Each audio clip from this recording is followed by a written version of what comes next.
Hi mga Lods, magandang araw po sa inyo lahat. At kung hindi pa nga subscribers, palambing naman, please don't forget to subscribe and click the notification bell para updated na nga kayo palagi sa mga bago kong upload na videos. For today's video po, napaka-interesting po ng video natin dahil po pag-uusapan po natin ang pilik mata ng kambing. So sa mga hindi pa nga po nakakalam dyan kung ano ang pilik mata ng kambing, ito po ay ginagamit kapag po kayo ay nagjejerjera ng jowa mo. Ito po ay pampasarap daw, pampakiliti, pampagana, no? For your information ng mga Lods, ito po ay nagamit na namin ng aking partner noon. One time. So, bumili po kami nga sa online, no? And then, sinubukan nga namin dahil curious kami kung ano nga bang paramdam ng pilik mata ng kambing. Sabi nila tumitirik daw yung mata ng babae. Gusto kong tumirik yung mata ko kaya nagpabili ako. So, na-curious kami dalawa ng partner ko. Kaya nga yun, sinubukan namin one time. So, ano nga ba pakiramdam talaga ng babae kapag ginamitan mo ng pilik mata ng kambing, no? I share my own experience tungkol dito. Diyan ka lang, stay put ka lang. Sisimulan na natin kagad yan. So, sa mga hindi pa nga po nakakita ng pilik mata ng kambing, ito po yan. Bilog po yan na maraming balahibo sa gilid, no? So, brown po ang balahibo nung binili namin dati. At parang kasi laki ng 5 piso. 5 piso siya na gold, no? Ganun po siya kalaki. Iba-iba po yung sizes niyan. Depende po yan sa size ng hotdog ninyo. Siyempre, imamatch mo.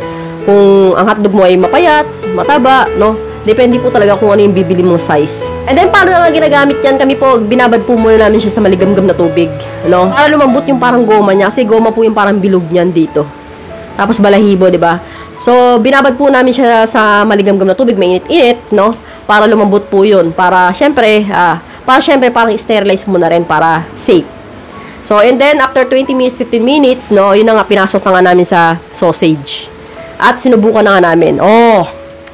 Nag-aabang na naman kayo ng istorya ko.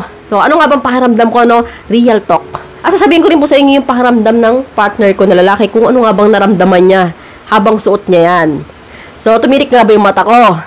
So, nung ginamit ka namin yung Lods, pakiramdam ko para may hapdi. Para may winawarat yung pechay ko sa loob. Para may humihiwa. So, ganun yung pakiramdam ko, no? Masarap siya, pero parang nananig yung kirot. Yung parang hinihigawa ng blade yung pechay ko sa loob. So, although nasasarapan ako, mas nangigibabaw sa akin yung kirot. So, alam ko naman, Lods, na kapag po talaga nagjejejeran talaga yung magjojowa, kahit walang pilik mata ng kambing, may time talaga na parang nasasaktan ng babae. Parang masakit na masarap, ganun. So, ganun po yung pakiramdam namin kapag lalo na kung malaki yung sausage. Yung talagang jumbo hotdog. So, dito po sa pilik mata ng kambing, Lods, yung nga yung naramdaman ko, parang may kirot na parang hinihiwa yung loob ng pechay ko. Pero nasarapan ako. Nasarapan ako na parang ramdam ko talaga may pumapasok sa loob-loobang ko eh. Ganon. So, hindi ka tulad nung minsan walang pilik mata ng kambing and then malit konti yung manoy. Hindi mo masyadong ramdam yung sakit. Parang ramdam mo pero walang hapdi, walang kirot, no? Mas maganda pa rin po kasi yung pagdating sa babae may konting kirot. Para ramdam namin talaga si manoy. So, ramdam namin na may pumapasok sa loob-looban namin.